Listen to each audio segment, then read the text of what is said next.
দেশের ইতিহাসে নতুন এক অধ্যায়ের সূচনা করল Ifad Autos. Made by Bangladesh খচিত বাস প্রথমবার হলো রপ্তানি। প্রথম চালানো শীতাতপ নিয়ন্ত্রিত 11টি বাস ভুটানে রপ্তানি করেছে কোম্পানিটি। ইফাদ গ্রুপের চেয়ারম্যান ইফতেখার আহমেদ টিপু বলেছেন, বাস রপ্তানি শুরু করতে পারাটা দেশের জন্য গর্বের। ভারতের 7 সিস্টার্স, মালদ্বীপ, নেপাল, মিয়ানমার ও ভুটান থেকে আরও বাসের চাহিদা পেয়েছে ইফাদ গ্রুপ। বিস্তারিত আহমদ অনিকের রিপোর্টে। ইফাদ অটোজ দেশের পরিবহন সেক্টরে একটি সুপরিচিত নাম। ১৯৮৫ সাল থেকে অশোক লেল্যান্ড ব্র্যান্ডের বাস, ট্রাক, কাভার্ড ভ্যান বাজারজাত করছে কোম্পানিটি। ২০১৭ সালে ইফাদ অটোজ ঢাকার ধামরাইয়ে করে নিজস্ব কারখানা।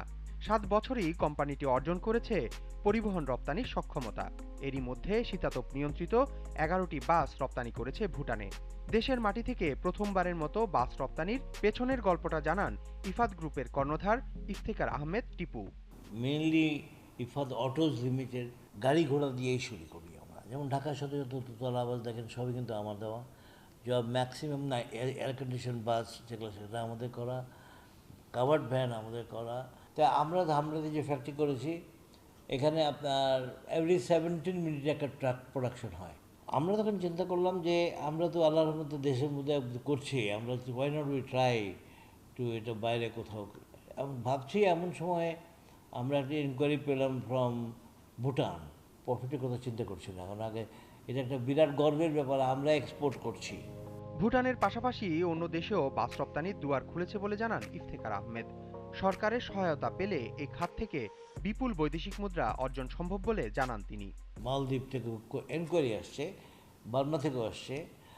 7 সিস্টার ওদের দেশেরই আমাদের সঙ্গে যারা জড়িত আছে এরাও আসতেছে, এবং ভবিষ্যতে আরও দূরে দেশে হয়তো দিতে পারবো। গভর্নমেন্ট যদি আপনার এটা আমাকে হেল্প করে, এই যেগুলো এক্সপোর্ট করবো ওইটার উপরে ডিউটি টিউটি দিয়ে, ঠিক আছে, বাংলাদেশ যেটা করবো সেটা নেই, যেটা এক্সপোর্ট করবো সেটার উপরে আমাকে ট্যাক্স ফ্রি দিয়ে দেবে।